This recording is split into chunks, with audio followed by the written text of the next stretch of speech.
Today on America's Court with Judge Ross. I take it you guys met. We did. You had a conversation. We did. And That would have been the perfect time to say, I gotta be honest with you. I really liked you and I was trying to impress you saying I'm a master scuba diver, but I'm actually just a certified, and I hope you don't hold that against me. Blaming on my head, not my heart. Right? You didn't do that. Nope.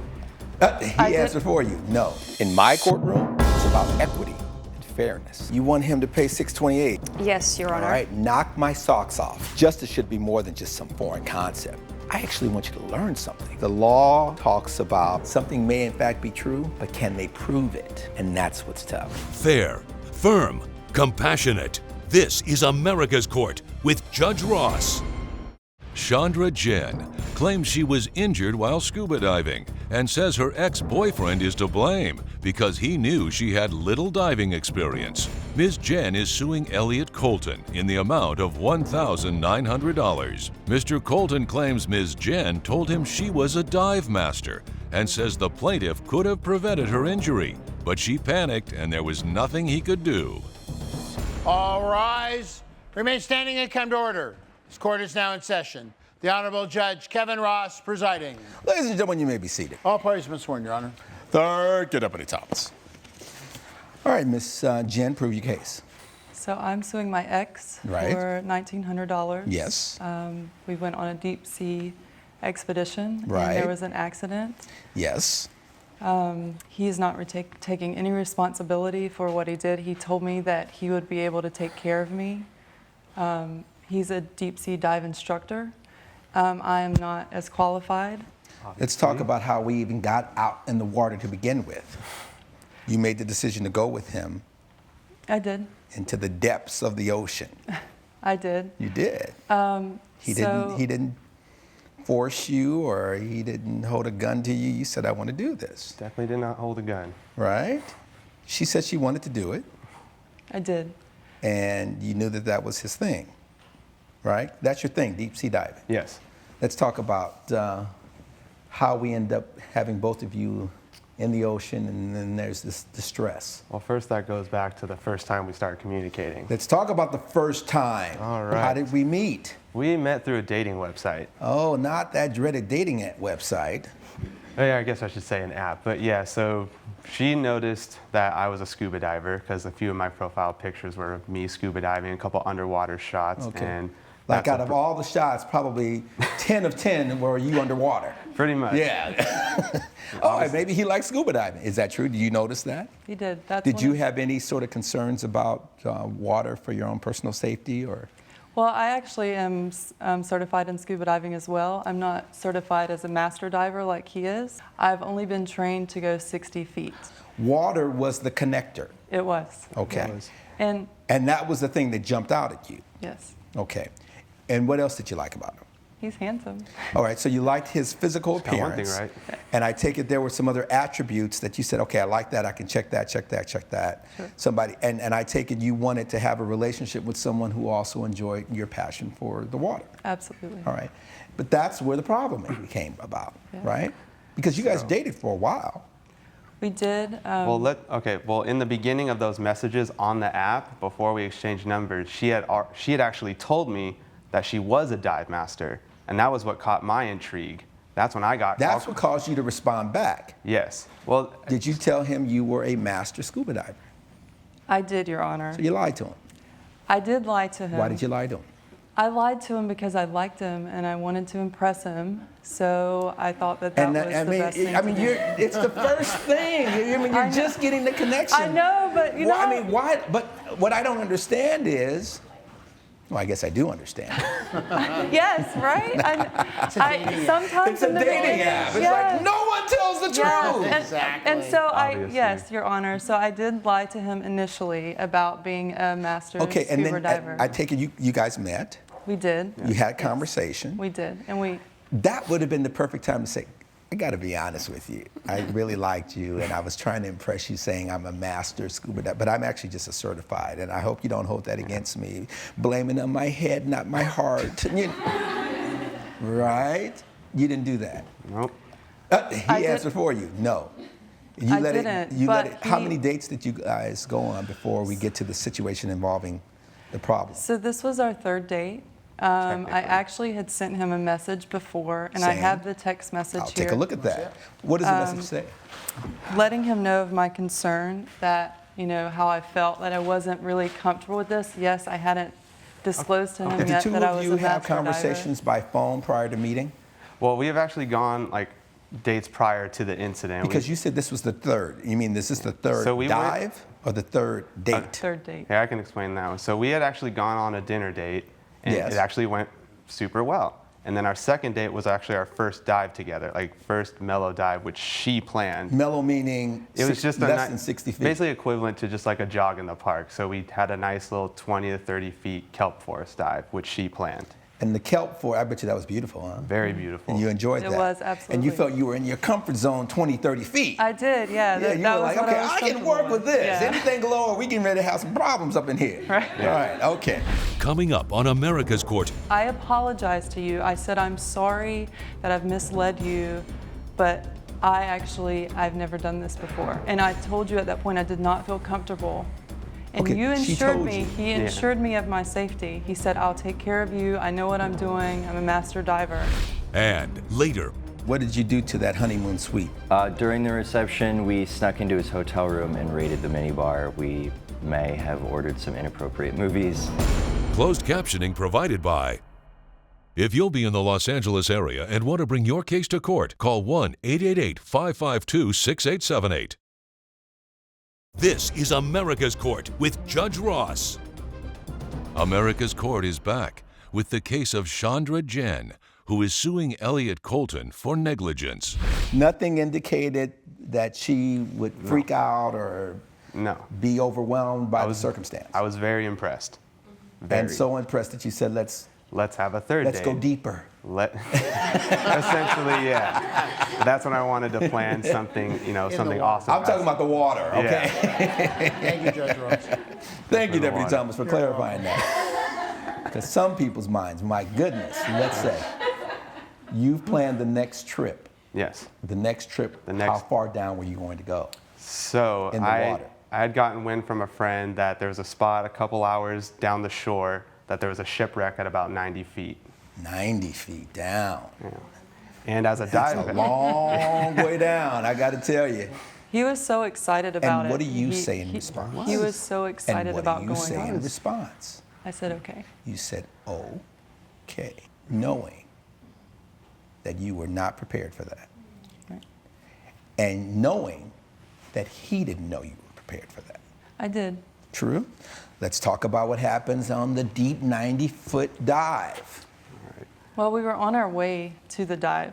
Yes. And that was whenever I told him. I came That's clean when with she him. told me. I did. I came clean with him on the Oh, way. you did tell him before. I did. I Yeah, came clean with him, and I told him You told me that I your was skill not level at comfortable. base I said, camp of I'm Everest. sorry. That's the- I apologize to you. I said, I'm sorry that I've misled you, but I've never done this before. And I told you at that point I did not feel comfortable.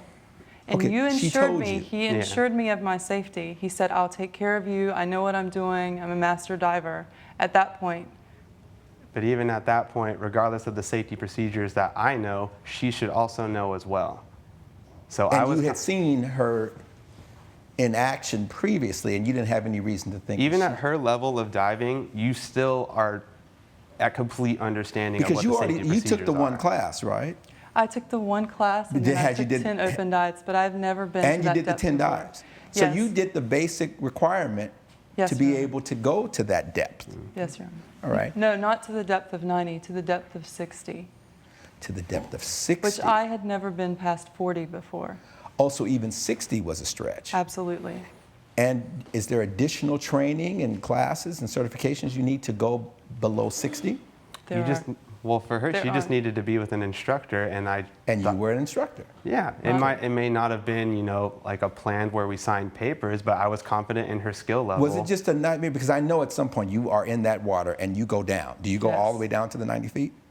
So what happened, I got to about 60 feet, and Yes. that was whenever I started feeling a little bit nervous. Okay. But I did You give him, knew I you did, were at 60 feet? I did know that I was at 60 feet. How did you know that? We have barometers. We have that always tell have- us. we keep track of our and that it tell was us starting to where freak we you are. out. Absolutely. I get that. You panicked, I did panic. and what happened? And my Did you- instinct just did you took give him the over. symbols? No, we have a button, and I just hit the button, and it took me straight to the top. Okay. Yeah, I was. And it I was take it was that's something you're complete not panic. supposed to When do, you do which you that, already your learned. body is in shock because you're going up so quick, right? Absolutely. And is that what caused your injuries? Absolutely. What actually happened to you? So I was taken to the hospital. I had to be put in a barometric pressure chamber. At what point in this whole story and situation would you say, and that's why he's responsible? What did he not do? He should have, in that moment, known that. What was he? I'm not talking about what he would have said or not knew or did say or knew. What would he have? What should he have done in your mind that would warrant him not being sued? What action was he supposed to take that he didn't? We should have never went on the diving trip. Got it. He should have known from that moment. Should have said, okay, I this is understand. how I'm going to take Your care of issue it. is you forced me to go out there, and had you not forced me, this never would have happened. Yes? But also, she didn't tell me she was a dive master at the beginning of We've this already relationship. established that. I know. But Then also, why are you saying it again? Yeah. Because you just feel making- like it? Huh? just feel like it. Yeah. So based on the evidence and the testimony before this court, God was going to come down in favor of the defendant because ultimately you had free will. Nothing in the moment of him being underwater could have been done because once you pushed that button, he couldn't go up there with you. Now, if you're saying that he was negligent in being under the water and there were things that he did, that's a different story. But you're saying he's negligent because he convinced you to do something that you had completely the option of saying no. That is very, All right. very much correct. So the takeaway for me, start by telling the truth. Your matter's dismissed. Case closed. All rise. Judge Ross has ruled in favor of the defendant. The plaintiff's claim has been denied. I feel like if Elliot had really cared about me, he wouldn't have pressured me to dive as deep as we did. You know, this whole situation really made me see Chandra in a whole different light. Should have just told the truth. And coming up on America's Court with Judge Ross, Collectively, you guys are like, this is how we're going to toast him. If you're by yourself just throwing champagne and turning up the bed, that's not what the tradition was. closed captioning provided by. This is America's Court with Judge Ross. Graham Tonsler claims his friend gained access to his hotel room on his wedding night and made unauthorized charges that he had to explain to his new bride. Mr. Tonsler is suing Barry Beltini in the amount of $628.32. Mr. Beltini claims it was just a prank and says the plaintiff did the same thing to him, so they should call it even. Mr. Tonsler, sir, this issue with you and your friend here, Mr. Beltini, I take it you guys aren't on the best of terms right now. That's correct, Your Honor. But apparently you all had this sort of ritual of trashing each other's rooms when you were getting married. And I take it he was carrying on the tradition, Yes. and you weren't necessarily happy with that. That is correct. All right. Why are you entitled to the $628.32? Well, Your Honor, the defendant and I have been friends for about 20 years. We met in camp 20 years ago. We've been living in the same neighborhood. We've Yes. been roommates. We haven't really been the best of friends, but we do hang out in our group of friends.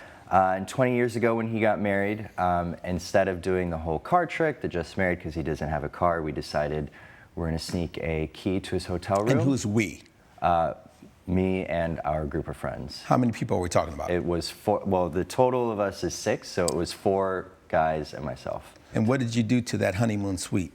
During the reception, we snuck into his hotel room and raided the minibar. We may have ordered some inappropriate movies, and What do you mean may? You did order movies. we ordered, did, in fact, yes, we did. And you thought that this was just a really fun way of acknowledging and celebrating him and this milestone. Your Honor, I will admit, back in our 20s, yes, it was a fun prank. Because there were 5 guys, and you would be the 6th guy. Correct, yeah. Have all 6 of you been married at some point? Yes, at this point.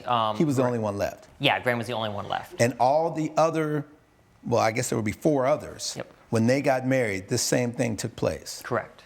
Is that true? It is true. Coming up on America's Court, collectively, you guys are like, this is how we're going to toast him. If you're by yourself just throwing champagne and turning up the bed, that's not what the tradition was. Closed captioning provided by. This is America's Court with Judge Ross. America's Court is back with the case of Graham Tonsler, who is suing Barry Beltini for fraud. Why are you such a stick in the mud? Well, I have to be honest, Your Honor. 7 years ago when our last friend got married, things got a little out of control. The police were called. There were damages to the hotel room beyond just the mini bar and some... You were part of that group? Yes. And I take it the night that this happened to your honeymoon suite, it was just Mr. Beltini? It was just Mr. Beltini. Nobody, yes. the other guys didn't partake in the ritual? They didn't. Graham, he's, like I said, a stick in the mud, but he needles people. He's always complaining and whatnot, and he basically... Were you part of the group where the police were called 7 years ago? Yes, we all were. Was there conversation about, okay, this has run its course? We all agreed that it had gone a bit too far. There had to have been a conversation, because if no one had ever gone rogue and done it by themselves, you had to have had a conversation with these guys saying, hey, aren't we doing this? And it was like, nah, man, we're good this year. Every time this took place, were there multiple guys doing it? Oh, yeah, it was always the whole group, everyone except for the group. And so why would there be this thing where you are doing it by yourself when clearly everyone else is saying, we're not going to do it anymore? Yeah. It's just, this is our long-standing tradition. We don't have that many No, it's no longer a tradition. The tradition has run its course. That's why you were there solo doing it all by yourself. And it's not a tradition if it's just one person doing it. The tradition was, it wasn't that you ransacked the room. The tradition was, in the spirit of brotherhood and friendship, collectively, you guys are like, this is how we're going to toast him. If you're by yourself just throwing champagne and turning up the bed, that's not what the tradition was. Judge Ross's verdict when America's Court returns. You're watching America's Court with Judge Ross. This is America's Court with Judge Ross. Based on the evidence and the testimony before this court, the gavel has to come down in favor of the plaintiff in this case. You will have to pay him that $628.32. Sometimes when we find ourselves angry or upset or frustrated or feeling as though someone may have betrayed us, we tend to have an overreaction to those things as opposed to going, okay, what is the universe telling me? So you're going to get your money, but as it relates to you, maybe the universe is saying, no, maybe I need to lighten up a little bit. Because I remember that this used to be a fun thing.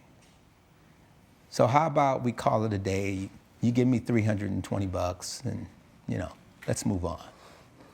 I think that would be fair. All right. Judgment in favor of the plaintiff. That is the order. Case closed. Thank you. Judge Ross has ruled in favor of the plaintiff. The defendant has been ordered to pay $320.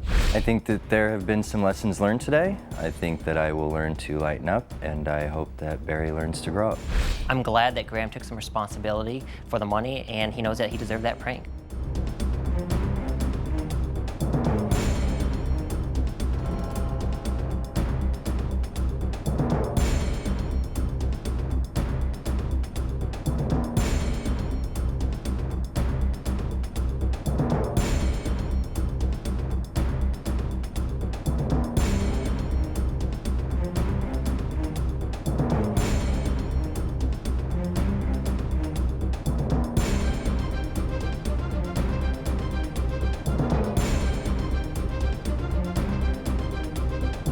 Follow America's Court on Facebook and Twitter. This has been a production of Entertainment Studios.